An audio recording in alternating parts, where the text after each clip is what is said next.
Bismillahirrahmanirrahim. Assalamualaikum warahmatullahi wabarakatuh. Alhamdulillah, wassalatu wassalamu ala rasulillah Muhammad ibn Abdillah, la hawla wa la quwata illa billah. Jamaah yang dimuliakan Allah subhanahu wa ta'ala, tak bosan-bosannya kita mengucapkan puji dan rasa syukur kita kehadirat Allah subhanahu wa ta'ala. Alhamdulillahirabbil alamin. Hari ini kita masih diberikannya kesempatan untuk terus menambah amal soleh kita selama berada di bulan suci Ramadan. Allahumma shalli ala sayyidina Muhammad wa ala alihi sayyidina Muhammad. Assalamu alayka ya Rasulullah, assalamu alayka ya Habibullah. Mudah-mudahan termasuk kita golongan yang mendapatkan syafaat di hari kelak kemudian. Amin ya rabbal alamin. Jemaah yang dimuliakan Allah subhanahu wa ta'ala, sesuai dengan tema yang kita angkat pada hari ini tentang pendidikan anak dalam Islam. Sementara pengertian pendidikan dalam Islam adalah proses yang dilakukan untuk menciptakan insan yang kamil. Kalau dalam bahasa sekarangnya, insan yang paripurna, yang bisa mencakup duniawi dan juga bisa mencakup ukhrawinya. Untuk menciptakan insan yang kamil tentu harus melalui proses pendidikan. Pendidikan anak sangat penting bagi kedua orang tua. Apabila orang tua sukses mendidik anak, itu artinya dia sukses di dunia, sukses di akhirat. Sebab anak adalah investasi jangka panjang, bukan hanya di dunia tapi juga di akhirat. Ketika orang tua sudah meninggal, terputus, idza mata ibnu adam qata amalu illa min thalath. Kalau sudah meninggal manusia terputus amalnya. Yang biasa sholat tak bisa sholat, yang bisa zakat tak bisa zakat, yang bisa haji tak bisa haji, habis semua amalnya. Illa min thalath, kecuali tiga. Salah satunya adalah waladun salih yad'ulah, anak yang soleh yang berbakti mendoakan kedua orang tuanya. Bagaimana dia agar bisa berdoa, bagaimana dia bisa menjadi soleh, itu semua didapatkan dari proses pendidikan, proses belajar mengajar. Kemudian pendidikan apa yang harus kita berikan kepada anak kita? Apakah pendidikan formal, ataukah informal, ataukah yang lain sebagainya? Terlepas daripada jenis pendidikan itu, ada satu yang harus kita tanamkan kepada anak kita, yakni pendidikan akidah. Ketika Luqman bernasihat kepada anaknya, sebagaimana dijelaskan dalam Al-Quranul Karim, surah Luqman ayat 13. A'udzu billahi minasyaitonir rajim. Bismillahirrahmanirrahim. Wa idz qala Luqmanu libnihi wa huwa ya'izuhu ya bunayya la tusyrik billah innasyirka la zulmun azim. Ketika Luqman bernasihat kepada anaknya, la tusyrik billah, jangan sekutukan Allah, jangan sekali-kali engkau menyekutukan Allah. Innasyirka la zulmun azim, karena syirik adalah dosa yang besar. Berapa banyak anak-anak kita sekarang pintar, hebat akalnya, pintar di kelasnya, tetapi akidahnya dangkal, sehingga dengan mudah dia menggadaikan keimanannya. Ada yang tidak mau sholat, ada yang sudah pintar meninggalkan orang tuanya, ada dan lain-lain sebagainya. Itu disebabkan daripada akidah yang kurang ditanamkan di waktu kecilnya. Akidah yang bagaimana? Akidah yang sesuai dengan Ahlus Sunnah wal Jamaah. Allah kuasa, Allah esa, Allah berlainan daripada segala sifat yang baharu. Itulah yang dinamakan Ahlus Sunnah wal Jamaah. Kemudian yang kedua yang harus kita berikan kepada anak kita adalah pendidikan syariah. Bagaimana cara dia sholat, bagaimana cara dia berwudu, bagaimana cara dia membaca Al-Quran. Inilah yang kedua yang harus kita berikan kepada anak kita. Apabila dia sudah bisa sholat, maka bisalah mendoakan kita. Apabila sudah bisa ambil wudu, maka bisalah dia sholat untuk mendoakan kita. Ketika orang tua berlomba-lomba waktu kecil menyekolahkan anaknya bahasa Inggris, tidak salah.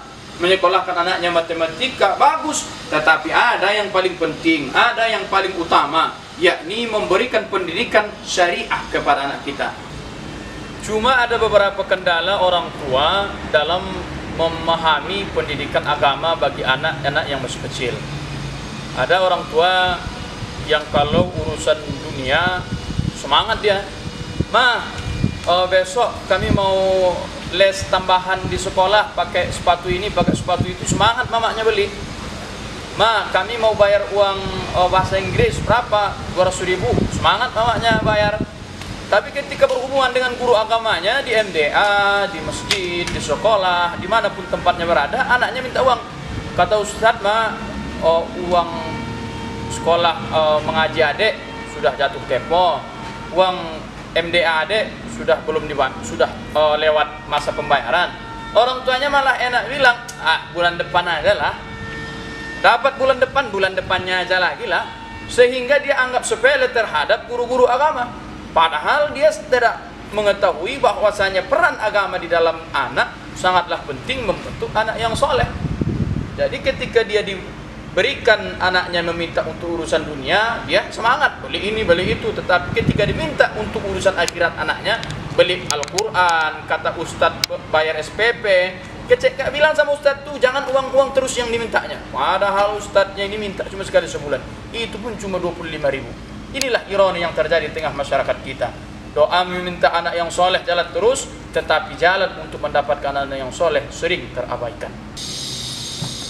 Selanjutnya yang ketiga adalah pendidikan formal. Pendidikan formal mencakup daripada SD, SMP, SMA, perguruan tinggi dan lain sebagainya. Pendidikan formal dibutuhkan anak kita agar bisa menguasai teknologi, agar bisa mengimbangi zaman, agar mereka nantinya bisa bekerja sesuai dengan tuntunan zamannya. Pendidikan formal adalah pendidikan yang bisa mengasah psikologis anak kita, bagaimana cara dia bermain, bagaimana cara dia menganalisa, bagaimana cara dia menjelaskan sesuatu benda. Inilah yang didapatkan dari pendidikan formal. Kemudian yang terakhir adalah pendidikan moral. Memberikan pendidikan moral kepada anak kita, itu artinya kita menanamkan akhlakul karimah.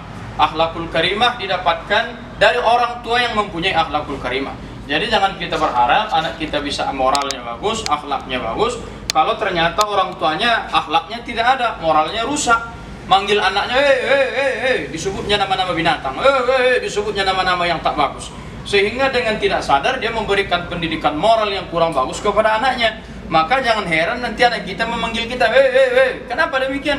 Sudah ditanamkan semenjak kecil pendidikan moral yang rusak kepada anak kita. Pentingnya pendidikan moral berarti menjaga anak kita agar berbicara yang santun, berperilaku yang baik, baik dia di hadapan orang lain maupun di hadapan keluarganya. Kemudian sesudah kita tahu apa saja isi pendidikan anak, yang pertama akidah, syariat, formal, moral. Lalu pertanyaan kami, di mana kami harus menyekolahkan anak agar bisa mendapatkan yang demikian, Ustaz? Di mana tempatnya? Maka carilah tempat pendidikan yang sesuai dengan mazhab kita. Jangan sampai kita menginginkan anak kita menjadi tukang cendor, ternyata kita berikan pendidikannya kepada tukang las. Jadi kita harap dia nanti pulang bisa masak cendor, rupanya melas, memotong, menyambung. Jangan sampai kita salah memberikan pendidikan kepada anak. Memberikan pendidikan kepada anak haruslah kita tahu pendidikannya siapa pemiliknya, bagaimana visi misinya, bagaimana alirannya. Jangan sampai nantinya pulang dia rupanya datang dia menyesatkan awak. Tak mau kita kan? Berapa banyak orang tua yang menyesal, anaknya memang habis Quran, anaknya memang bisa agama, tetapi tak mau lagi dia sama dengan orang tuanya. Sudah berbeda. Kenapa? Salah orang tua menitipkan anaknya kepada pendidikan. Kalau kita memang basicnya memang basic tahlilan, basicnya memang Isra Mi'raj, cari pendidikan yang memang mau, yang memang bisa berkompeten di dalam bidang ilmunya masing-masing. Jangan sampai saya mazhabnya Syafi'i, ternyata saya sekolahkan anak saya kepada mazhab yang lain. Saya berharap besok dia Syafi'i, ternyata tidak. Akhirnya saya menyesal. Bukan salah mereka, tidak, kita sendiri yang salah. Saya mazhabnya ini, saya sekolahkan di sini. Bapak visi misinya apa? Oh, ini sesuai dengan saya. Saya mau anak saya seperti ini. Memberikan pendidikan haruslah tahu kepada siapa anak kita diserahkan. Jangan sampai nantinya ada penyesalan sesudah kita memberikan pendidikan kepada anak kita, ternyata tidak sesuai dengan yang kita harapkan. Dan pada akhirnya kita hanya bisa berusaha berikhtiar memohon kepada Allah. Mudah-mudahan generasi kita dijadikan generasi yang saleh dan salehah, serta dijadikan anak kita yang bisa mendoakan kita. Rabbana hab lana min azwajina wa dzurriyyatina qurrata a'yun waj'alna lil muttaqina Sebab perhiasan kita adalah anak-anak kita. Bagaimana kita menjaga anak kita, begitulah kita menjaga aset kita di dunia, menjaga aset kita di akhirat. Mudah-mudahan kita selanjutnya bisa kita membahas tema yang lain lagi. Mohon maaf apabila ada kesalahan. Waalaikumsalam warahmatullahi wabarakatuh.